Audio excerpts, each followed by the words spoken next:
Ayan, so before we start muna, no, let's have our documentation agad. So please open your cam.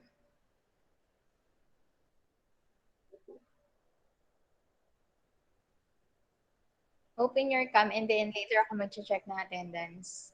Screenshot ko yung mga names.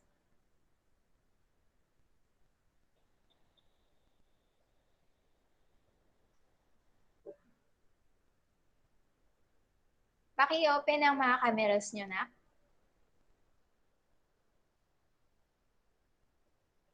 Ayan.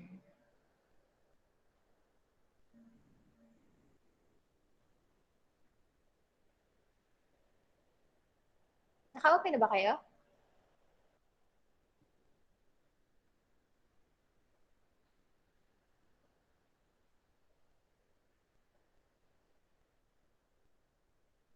Isa pa lang naka-open. Si Jessa pa lang.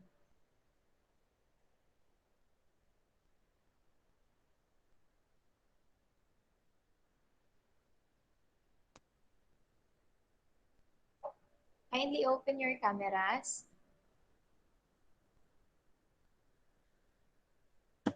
Ma'am, naka-open na po.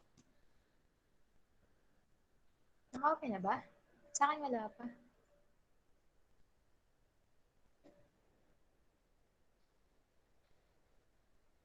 Miss Erica, Melody, Lemmy Jean.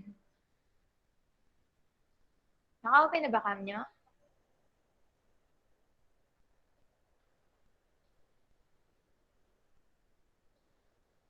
Okay, so mukhang mahina ang internet kaya hindi ko makita. Okay, so proceed na lang muna tayo. Sige, mamaya na lang. Now, proceed na tayo sa klase natin.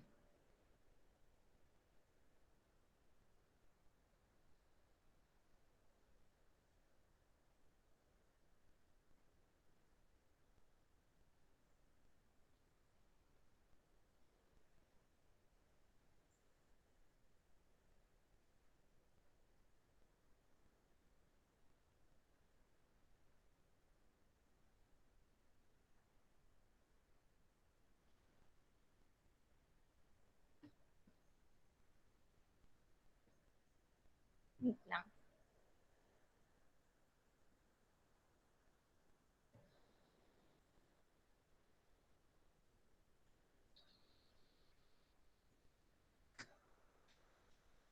Ayan, so nakikita na ba yung screen?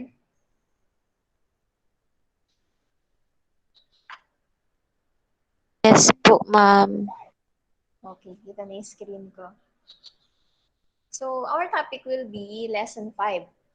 No? So, kasi tapos na tayo sa lesson 4, no, which is, diniscuss natin kung paano mag-display ng mga components, just like the buttons, text field, text box, and so on. So, just a review lang. And then, nung mga sunod na meeting, no, we discussed how to apply layout managers. So, ano-ano nga uli yung mga layout managers na yon? So, bigay kayo ng isa doon sa mga layout managers na na-discuss natin. Anyone? Ma'am, Ana? flow layout po, ma'am. Okay, flow layout. So, very good. What else? Ano pa ba yung mga ibang layouts na pwede natin i-apply?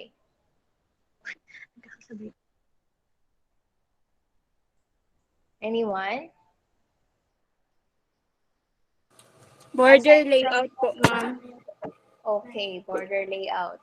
What else? Ano pa yung mga naalala natin?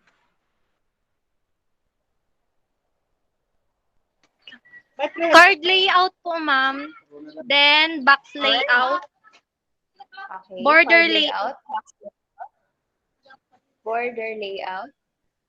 Yes, ma'am. Card layout po, ma'am. And grid layout. Okay. May isa pa. May isa pa kayo hindi nabanggit. Grid bag layout po, ma'am. Okay, so grid bag layout. So grid bag layout yung pinaka-complicated. Ayan, so ang pinakamadali na i-apply is flow layout and then yung medyo complicated is yung grid bag layout. No? But if you don't want to add layouts. So, pwede naman kayong manually maglagay ng set bounds. No, meaning, pwede kayong mag-set ng X and Y positions and at the same time, yung width and height ng bawat component. So, it's up to you kung ano yung mas madaling gamitin para sa inyo. So, yan, naka-review na tayo ng konti. So, let's proceed with the lesson 5. So, kita naman yung screen ko, di ba? So, our topic will be event-driven programming and I/O control functions. So, tapos na tayo mag-display. Tapos na tayo maglagay ng width and height. Tapos na tayong maglagay ng layout. So, ano pa bang pwede natin gawin sa mga components? So, of course, lagyan na natin ng function yung mga components natin. No? Kapag na-trigger tong button na to, ano ba yung mangyayari? Ano yung actions na mangyayari? No? Kapag na-click ko ba tong checkbox na to, so what will happen to our program? No, kapag nag-type ba ako sa text field na to, anong mangyayari sa program? So, yun yung event-driven programming. So, mag-a-apply na tayo ng actions every time na matitrigger yung mga components natin. So, hindi lang yun basta display, no? Kailangan merong actions. And ito namang I/O control functions, no? So, ginagamit natin yan para mag-get na natin yung mga inputs natin. Halimbawa, nag-type ka sa text field. So, anong gagawin mo sa data na yon? No? Iko-convert mo ba siya into integer para magamit na natin for computation or a string para ma-display natin pabalik sa program natin. So, yun naman yung sa I/O control functions. Yan. So, learning outcomes. Now, at the end of the lesson, students should be able to design programs. No, kayo, no, makapag-design na kayo ng program na kayang mag-handle ng events and to implement event-driven applications. And second, to create programs using parseInt and value-of methods as I/O control in Java. So mamaya, malalaman natin kung ano yung function ni parseInt and the value-of. So, na-review natin ito kanina, basic UI components, na-apply na rin natin siya, and how to manage layouts. And dito na tayo sa pangatlo, na defining action to the events. Ayan, so just an idea lang, no, para may background tayo konti. So, this is how event-driven programming works. Halimbawa, naglagay ka ng button. Kinlik natin yung button, and then merong event, no, na nilagay. Whether it is an action event, or a mouse event, or a text event, or item event. So ito kasi ay JavaScript code, but this is also applicable to Java. No? So meron kang nilagay na condition, what if na-trigger ko tong click me button? What will happen? So halimbawa, ang nakalagay, pag kinlik ko to, magbabago yung kulay ng button, magiging red. So meron ang action na mangyayari, na may changes dun sa program. Unlike dati, nag-display lang kayo ng button, pag kinlik natin, wala naman nangyari sa program natin. No, basta naka-display lang siya. So ngayon, meron na. No, na pag-click natin, something will happen on our program. Merong magbabago, merong mag-display na text, or merong magbabago ng kulay, or lilipat sa next page. No, so lalagyan na natin ng function lahat ng components na ilalagay natin sa ating program. Ayan, so clear ba tayo sa event-driven? Clear tayo? Hello? Clear tayo doon? Okay tayo sa event-driven? Hello? Dinig ba ako? Malinaw ba?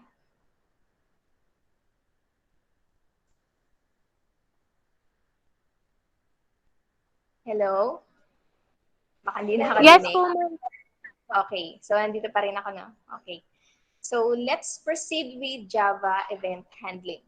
So changing the state of an object is known as an event.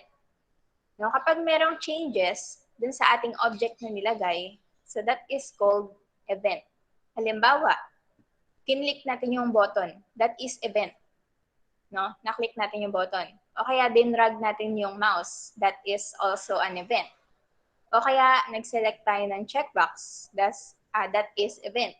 Or nag-type tayo ng text field.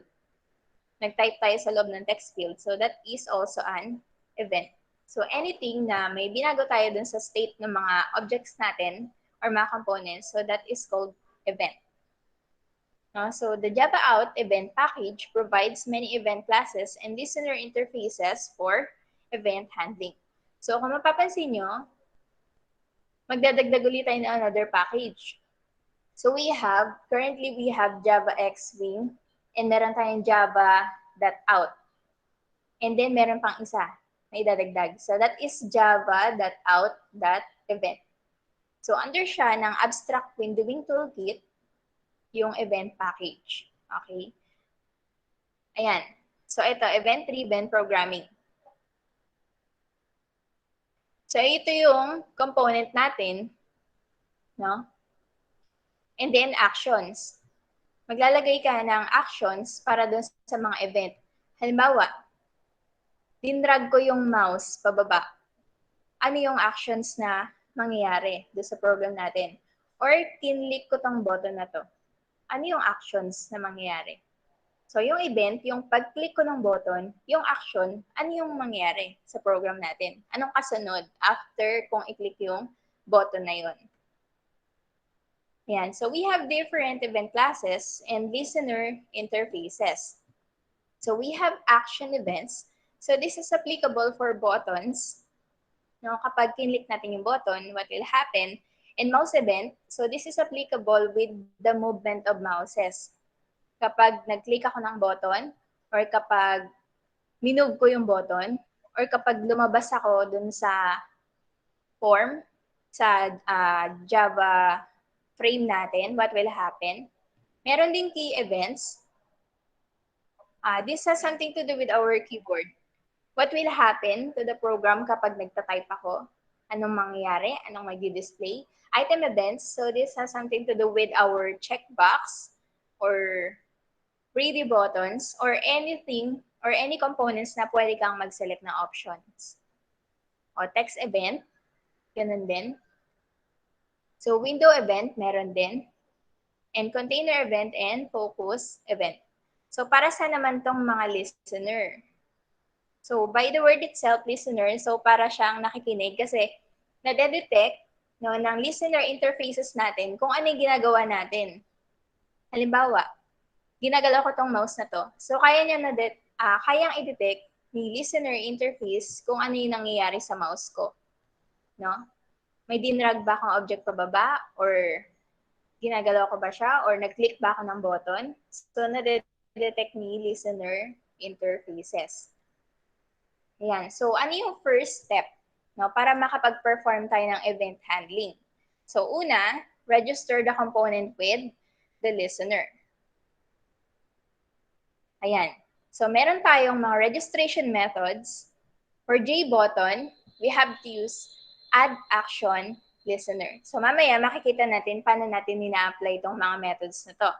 And then for JMenu item, so ganun pa rin, add action listener. Kapag text field, pwedeng add action listener. No, makikinig siya kapag once na naklik natin yung text field or text listener once na meron tayong tinatype na text sa text field. So, nade-detect niya yun. So, text area, text listener din, kasi pwede tayong mag-type sa loob ng text area. Checkbox, so because pwede tayong magkaroon ng maraming option for checkbox, so add item listener yung ginagamit natin. So, nade-detect niya, ano ba yung sinelect natin? No? Ano ba yung sinelect natin na option? Combo box, add item listener, kasi may mga options din. And glist, so, pwedeng add action, pwede ring add item. Okay, so how events are handled. So, a source generates an event and send it to one or more listeners registered to the source. So, once event is received by the listener, we process the event and return. So, events are supported by a number of Java packages like Java util, Java out, and Java out event. So in this case, no, naka-Java out event tayo. So registration methods. So ito yung mga event classes natin. Action event. So this is applicable for buttons, as I've said. So generated when the button is pressed or menu item is selected or list item is double-click. So, gagana siya, matitrigger siya kapag pinrest natin yung button. Sa mouse naman, so this is something to do with the movement of mouse. Kapag dinrag natin or minove natin yung mouse or kinlik natin yung mouse or nag-press and release tayo ng mouse. So, sa key event, kapag ginagamit natin yung keyboard, no? Nare-recognize niya yung movement sa keyboard. Item event, kapag nag-click tayo ng mga options, and text event, kapag may tinatype tayo sa ating text field or text area. Okay. So let's proceed first with the action listener. So ito yung pinakagamit na gamit. Kasi usually naman ang laman ng mga programs natin is more on buttons. No? So Java Action Listener is notified whenever you click on the button. So it is notified against Action Event. Action Listener interface is found in java.awt.event. So kaya kailangan natin magdagdag ng package, import java.awt.event. So it has only one method, which is action perform. So isa lang yung method na pwede nating ilagay. No, kasi yun lang naman yung action na pwede nating i-apply sa button. Click lang. Hindi naman natin pwedeng i-drag pa palayo. No? Click lang talaga. So once na na-click natin yung button, what will happen next? Okay? So action perform method is invoked automatically whenever you click on the registered component. So ito yung syntax niya. Public abstract void or public void action perform and then action event E. So, isa lang naman yan. Yan lang yung pwede nating i-apply na method. So, how to write action listener? So, the first step, ayan. So, implement the action listener interface in the class. So, class or public class, the name of your project, halimbawa, yan, event sample or GUI test, extends JFrame, or pwedeng wala na to if ikaw na mismo yung magda-define ng JFrame sa loob mamaya, implements action listener. So, ito yung madadagdag. Implements action listener. Then, the next step is to register the component with the listener. So, add action listener, yung ilalagay natin. So, first is to implement action listener and then, ito yung component natin. Halimbawa, si button ito. Halimbawa, B1. B1 is the name of our button. So, B1 that add action listener. And then, what is the name of your action listener class? And then, override the action perform. So, in this case, sa loob ng method na to, dito mo na ilalagay yung code mo. So, halimbawa, pag kinlik ko si B1, magiging red yung kulay ng button. So, dito mo ilalagay yun. Halimbawa, set background color.red. So, automatic, pag kinlik ko si B1, magiging red yung button ko. So, dito nakalagay yung actions na gagawin once na na-trigger si button. So, I have an example here. So, may sample code dyan. So, ang function nito is, pag kinlik ko tong button na to, lalabas yung word na welcome. Yan, lalabas. Dati kasi wala pang action listener. Kahit anong gawing click ko dyan, so walang mangyayari sa program. So ngayon, kapag kinlik natin to, lalabas si welcome. So the first step, no, of course, to create components. Ano yung mga kailangan natin? You have to identify text field. You need to have button. So dalawa lang naman. Text field, button, and JFrame understood na. And then register listener. Add action listener kay button. Kay button ka maglalagay ng listener. Okay. Yes? Okay, wala naman. And then, ito yung method. Yung public void action perform. Okay? So, nag-add na tayo ng action listener. Dito yung action ngayon. Pag kinlik ko si button, what will happen?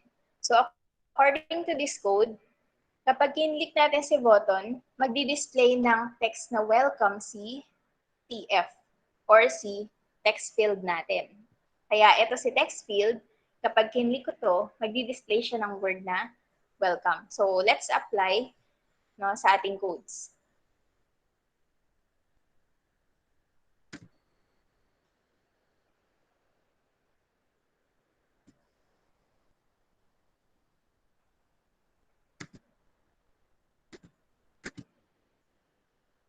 Kita ba yung yung Java, yung G-Creator?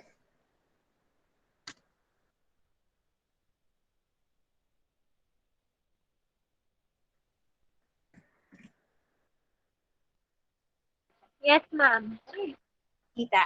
Okay. Sige, magnify na para mas malaki.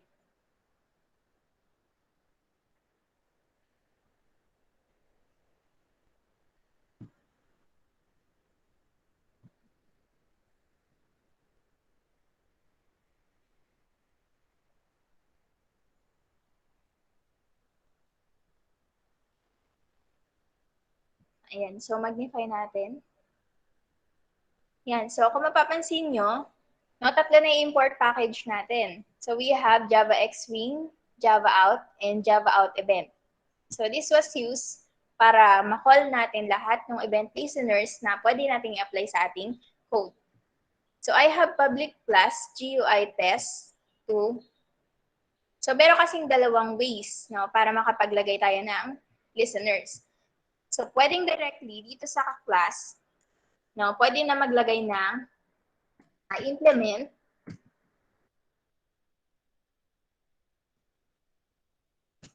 Halimbawa, implement action listener. Implement action listener. And then dito sa baba, after ni GUI test 2, pwede ka nang maglagay agad ng method, which is the public void action perform.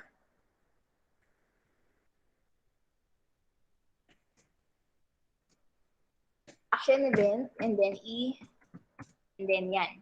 So yan. Implements action listener, and public void action perform action event E. So wala pa tayong nilalagay na actions. So dito kayo ngayon maglalagay ng code. Yan. So dahil lang component natin dito ay JFrame lang, so let's try to add button in the text field, katulad sa example kanina. Pero testing muna natin to.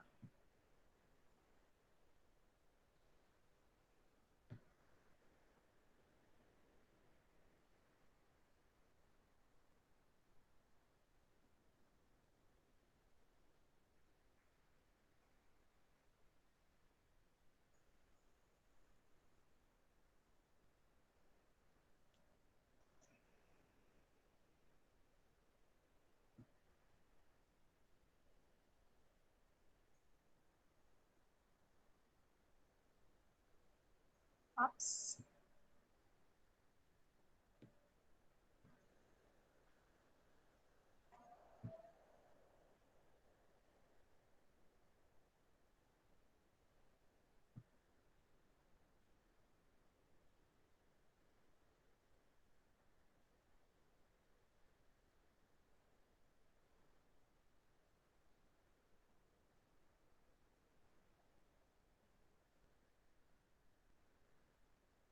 Ayan. So wala pa tayong naka-display na components. So now let's try to add button in the text field. Okay, so button. For example, is B1, then new button. And then with the text inside na click me. In a text field, which is dun mag-a-appear yung message na gusto nating i-display once na na-triggered si button. So for example, PF, new text field, so mga 20. Yan, size niya yan. So button, text field. And the next step is, of course, to add those components to our frame. So frm add B1 and frm add BF. Yan. So let's see kung nandun na. So ang ginamit ko is new flow layout. That's why hindi ko na kailangan gumamit ng set bounds. So mag-display naman siya.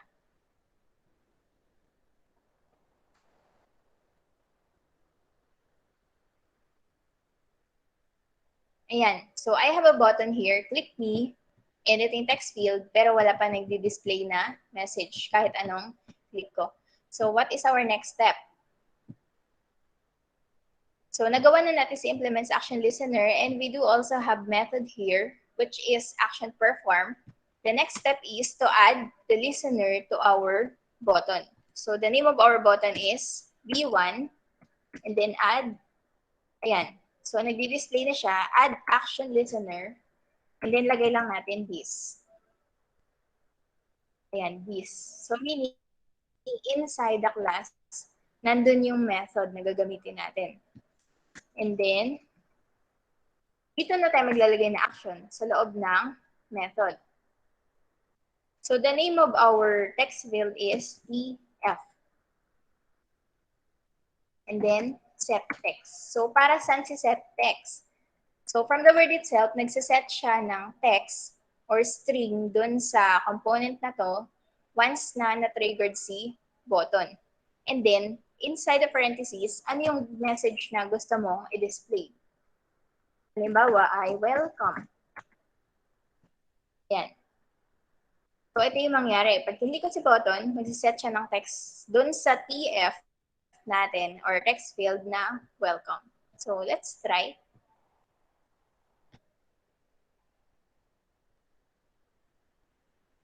Okay. Ayan. So pag-click ko, nag-appear na si welcome. So meron ng action na nangyari dito. So that is considered as event-driven programming na siya. Okay, so clear tayo doon? Clear ba?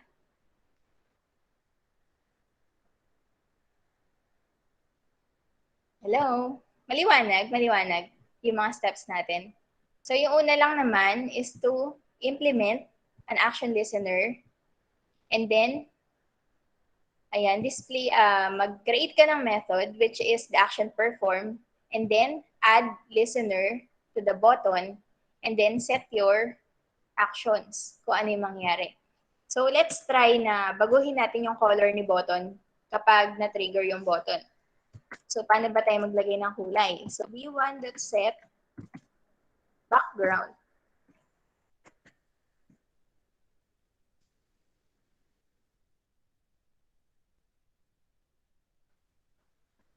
Halimbawa, color.red. So yan, mag-display na siya ng welcome na message, and at the same time, mag-change siya ng color into red. So try natin. So dalawa na yung actions. Okay, so click me, mag-display ng welcome, and then at the same time, mag-change ng color. No? So yun na yung action listener. So clear ba tayo doon? Maliwanag?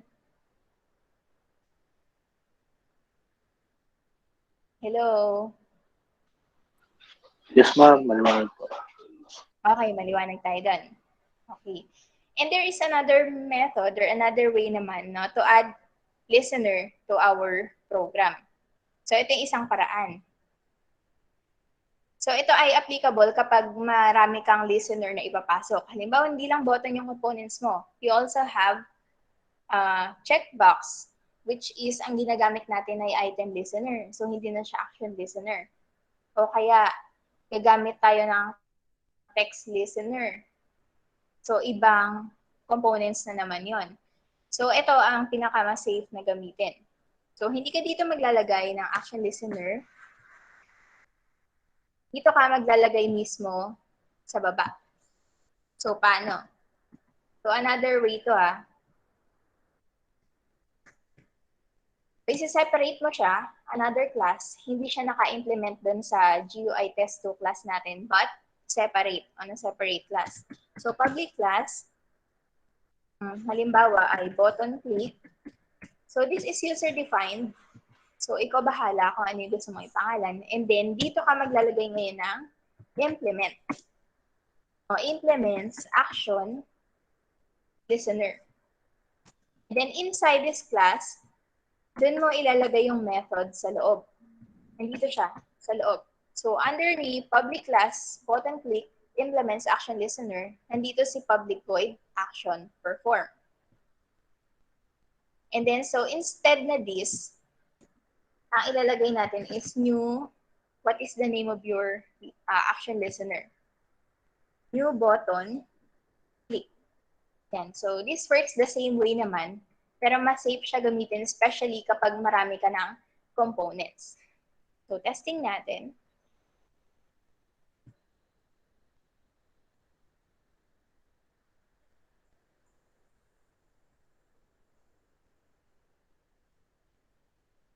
Ayan.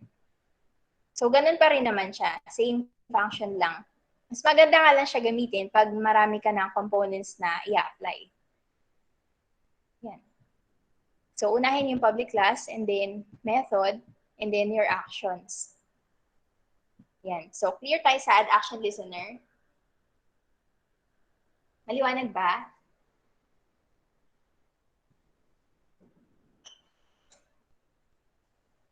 Okay. So, let's proceed with another component. Or another listener na pwede nating i-apply.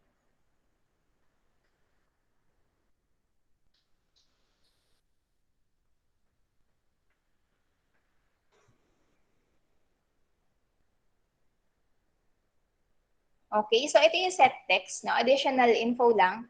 setText is a method used to set the text of the event source to the label or text field. So ito yung ginagamit nating method para mag-display ng text dun sa ating program. And then get text, from the word itself, get naman, ito yung mga input. Halimbawa, nag-input tayo ng name dun sa text field natin. So pwede natin kuhanin yung string na yon or kuhanin yung text na yon using the get text. Set text is to display, get text is to get the input. Yan. So dalawa yan, set text and get text. So the next method is handling mouse clicks in Java. So we're on the MouseEvent na. So Java MouseListener is notified whenever you change the state of the mouse, whether nag-drag ako or inikot-ikot ko yung mouse, or nag-click ako, or nag-release ako ng mouse, nag-press ako. So, nare-read yun ni MouseListener.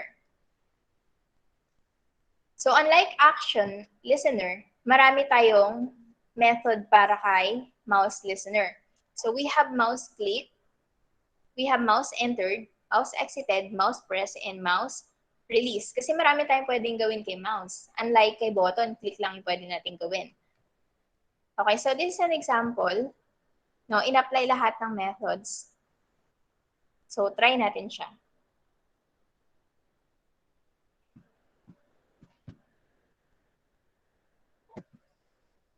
So, tatanggalin ko to.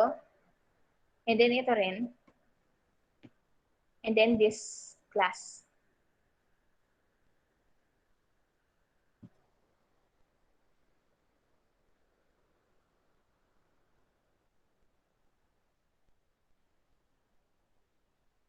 Ayan. So, kay MouseListener na tayo. So, our first step is to display a label, JLabel. So, lagay tayo ng JLabel dito. Create tayo ng JLabel.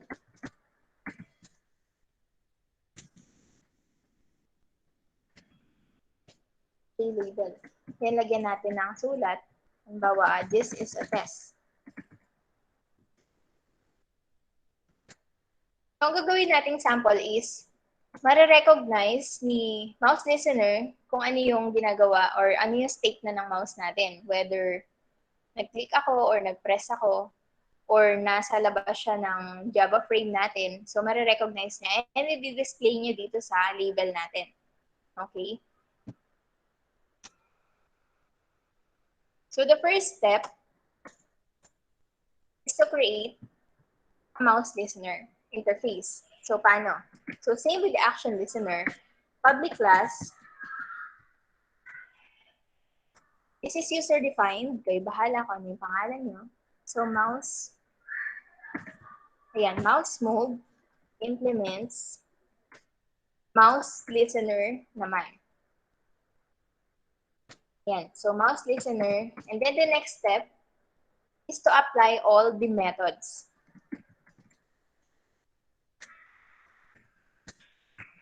Public void. So, marami tayong methods. Unahin na natin yung mouse click. So, what will happen if I click the mouse? So, yan siya. Mouse, event, E. And then, just copy-paste all the methods, pero make sure na nasa loob pa rin kayo ng mouse listener class natin. Okay, mouse click. Ano pa yung mga ibang methods?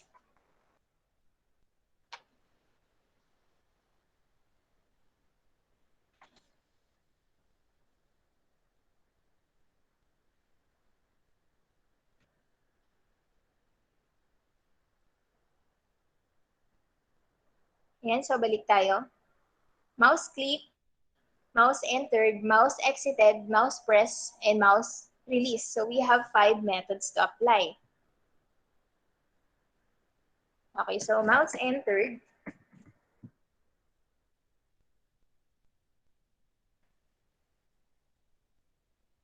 And then mouse exited.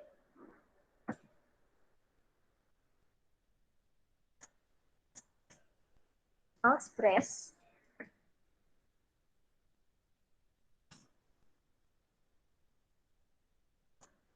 And mouse release. And so mouse click, enter, exited, press, and release. So check muna natin kung may error tayo.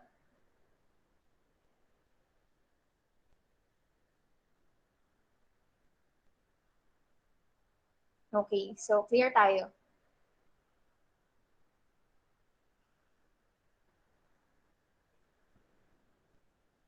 Okay, so yan, zoom ko muna. So dito sa method na to, what will happen if I click the mouse? So kanina nag-set tayo ng label, no? What is the name of our label? L. So i-add muna natin si label kay form. L. And so testing natin kung nandun siya.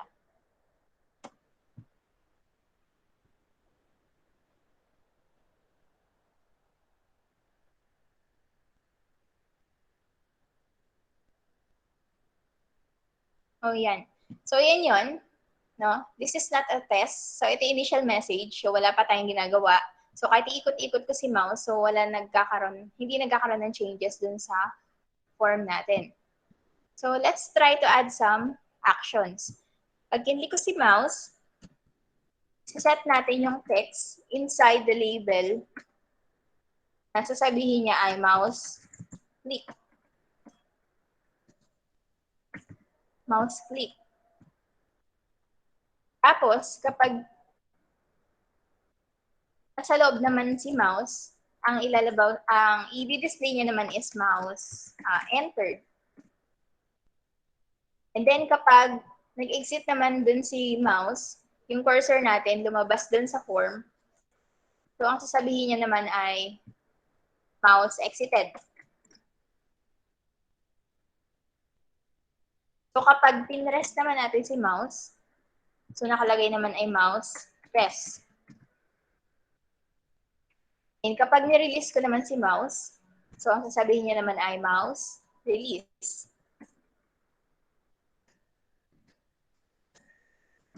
Yan. So, nakadepende sa magiging actions ng mouse natin yung mag-display doon sa loob ng JFrame natin. So, yan. So, after adding actions,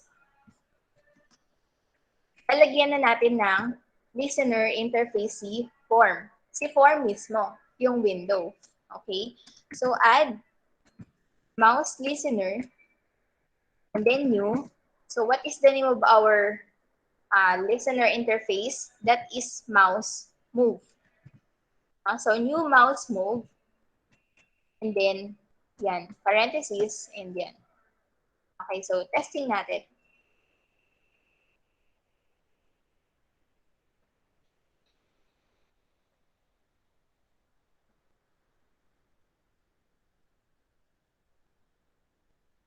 Okay? So, napansin nyo, nagkaroon ng changes. Nung pinasok ko si mouse, or yung cursor natin, inside the frame, sabi mouse entered. So, if I click, ayun. So, nag-press ako, naka-press siya, naka-hold ako, and then ni-release ko, no? Yun na siya.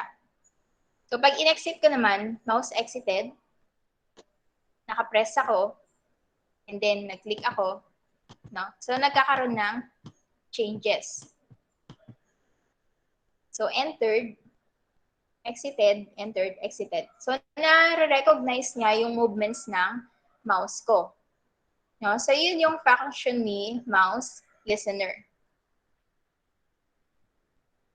Yan. So, may question or clear ba si MouseListener? Clear ba? Clear po, ma'am. Okay.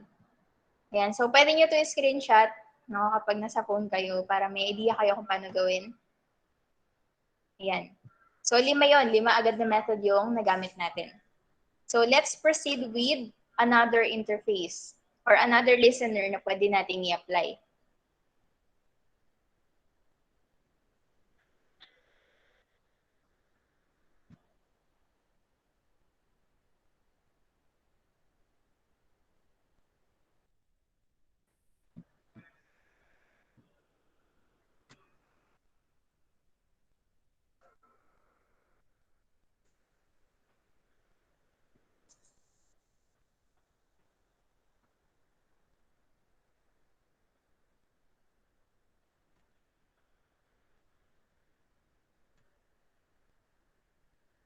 Okay, so we have MouseMotionListener. So this is interesting, no? It is notified whether you move or drag the mouse naman, no? Kapag naka-hold ka tapos dinrag mo siya. So it is notified against MouseEvent. So MouseEvent pa rin siya, no? Pero iba yung listener. Nare-recognize niya yung motion. Okay, so we have two methods, which is the mouse drag and mouse move. Yan, so ito yung ginawa ko kahapon, no? So ito yung minayday ko, nag-drawing ako using the mouse motion listener. So paano? So we entered graphics dun sa code natin. So kung matatandaan nyo, ng applet, nag-drawing kayo ng oval, nag-drawing kayo ng square, rectangle, and lines. No, pwede natin siya ipasok sa G-frame, no, through this code. No, graphics G, get graphics, set color, pwede kami set ng color, and then fill oval. So this is oval, no? Oval lang siya. So nagkakaroon lang ng illusion once we drag the mouse na nagmumukha siyang drawing kasi sunod-sunod yung pag-drawing natin ng oval. No? Kaya nagmumukha siyang line na makapal. No? So let's try this one. So this is interesting.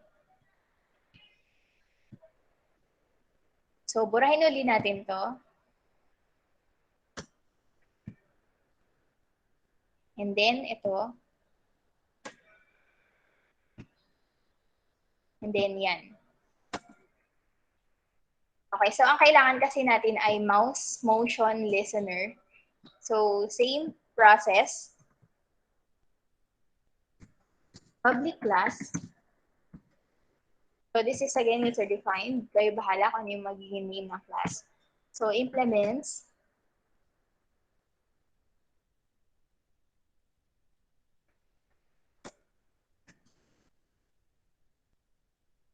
So implements mouse,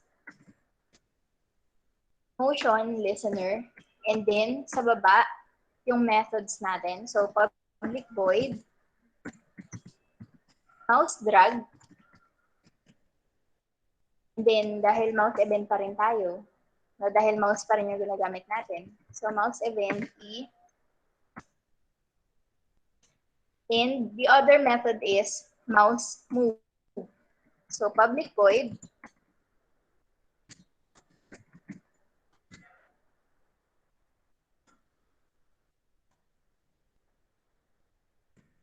mouse move, and then mouse event pa rin. Yan. So what will happen if we drag the mouse? No, if we drag the cursor. So, of course, mag-start tayo mag-drawing. So, let's try to add graphics. Yan, so graphics, the name of our graphics is G. And then, let's call our frame, which is the FRM, and then get graphics. No, para pwede tayo mag-drawing inside our frame. Yan, so, and then G set color, halimbawa color red. Red. And then G, fill oval. So, oval yung gagamitin natin na pang drawing. No? Fill oval. But, hindi tayo pwede maglagay ng specific na X and Y position or X and Y coordinates kasi nga gagamitin natin yung position ng mouse. So, kung saan man mapupunta si mouse, yun yung susundan niya para makapag-drawing tayo. So, what are we going to do? So, call the MouseEvent E and then get X.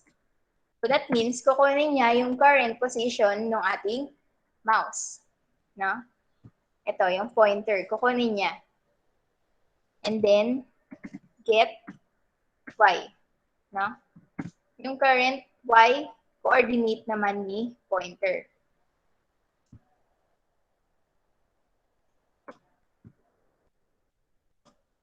And then yung width and height, of course, ni oval. For example, ay 20 and 20. So, yun pa rin. 4. So, testing muna natin. Baka may error.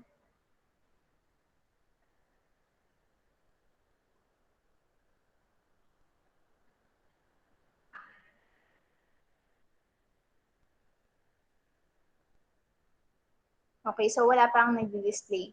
Wala pa. Kasi hindi pa tayo nakapag-add ng listener dun sa ating window.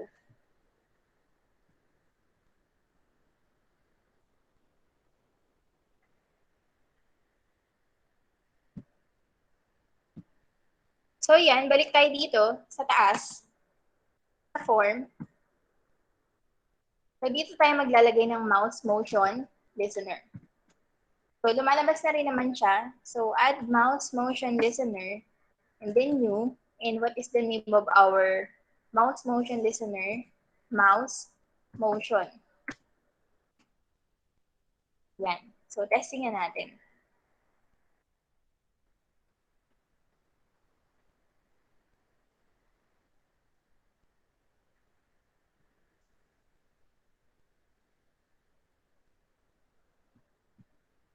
Yun. So, nakapag-start na ako mag-drawing. So, nakabase yung fill oval natin dun sa position ng pointer. Halimbawa, nag-drag ako. Oops.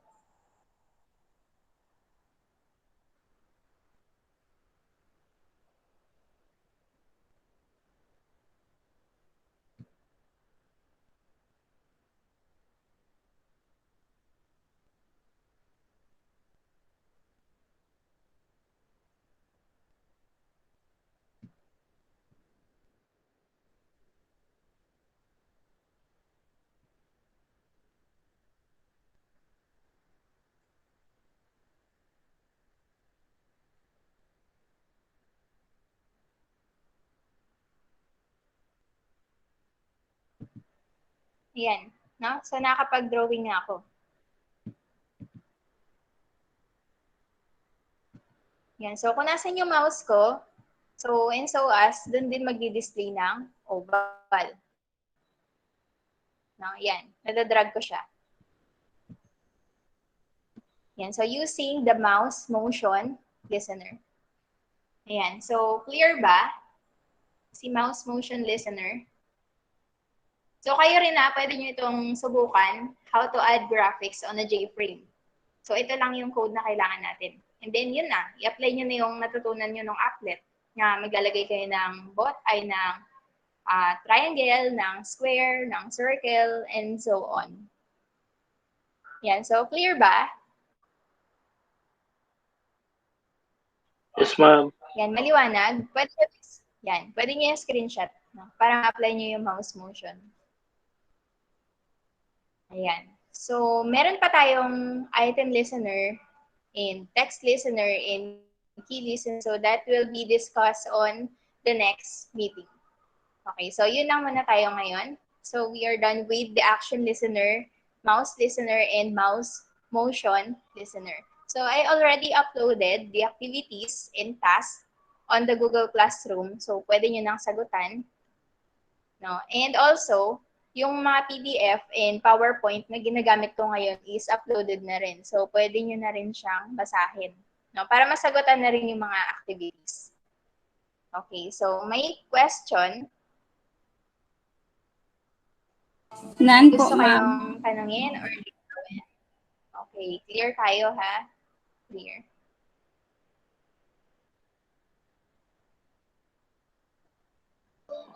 Ma'am, may tanong ako, ma'am. Yes? Ano po ba mas maganda, ma'am, yung gumamit ng constructor, ma'am, o diretso na po sa main?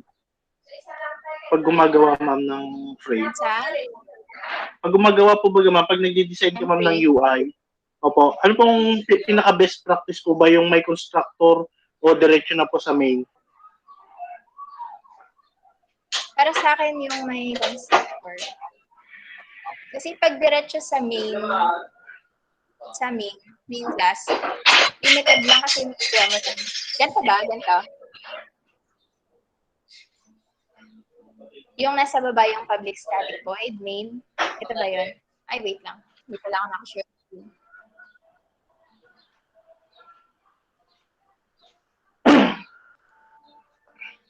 Wait lang na. I-share screen ko lang.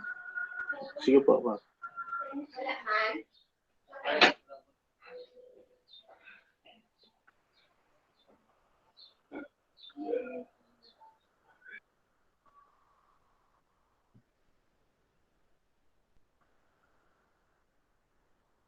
Ayan. So, kita na ba?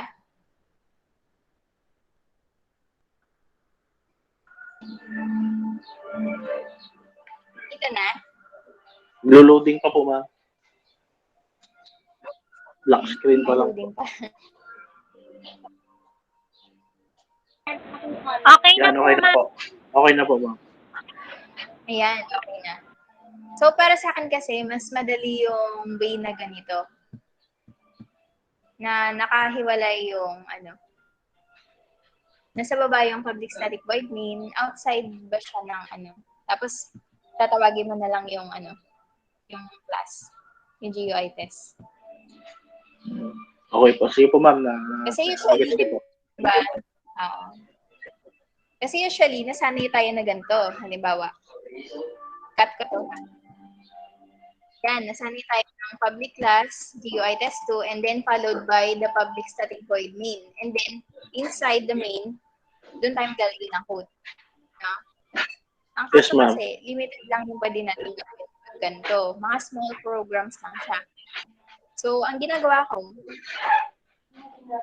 nakahiwalay itong main, tapos i-call ko na lang yung ginawa kong GUI test 2. So, dito ako nagko-code sa labas. No? Dito ako nagko-code. Mas madali kasi siya. Okay so, po, ganun. Kaya hindi malay dito ng class eh. Kasi, pwede kang iba-ibang listener sa isang program lang. Ayan. Kaya siya yung ginagamit ko. Okay po, thank you po, ma'am. Yun nasa PowerPoint. Yan. So, may tanong pa? Okay, if you don't have questions, documentation na tayo. Tuloy na natin yung documentation kanina. So, kindly open your camera and I will check your attendance at the same time. Yan. Paki-open yung cam.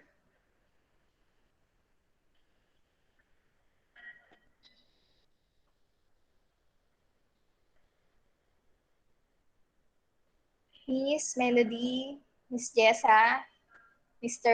John Paul, Miss Mary Ann, Erica, and Demi Jean, open nyo yung camera nyo.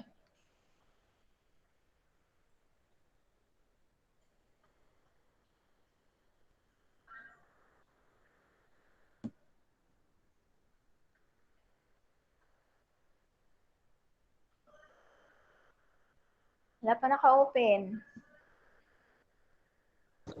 Naka-open na po, ma'am. Naka-open na po kami lahat. Naka-open na po, ma'am. Talaga? Ba't hindi kayo naka-open sa akin? Sige, wait lang. Baka dahil sa internet.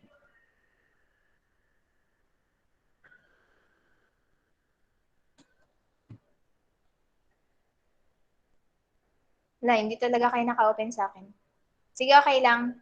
Screenshot ko na lang yung mga names nyo for attendance.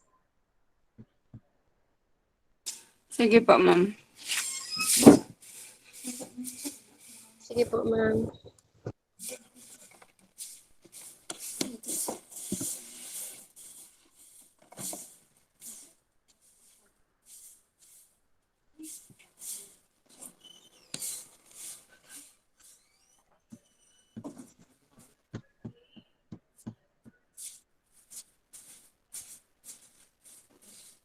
Wait lang ah.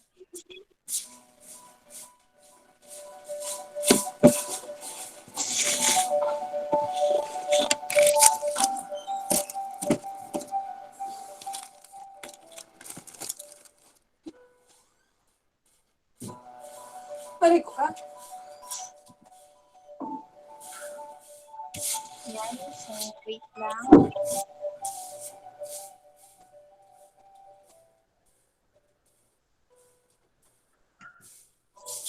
Yan, okay na.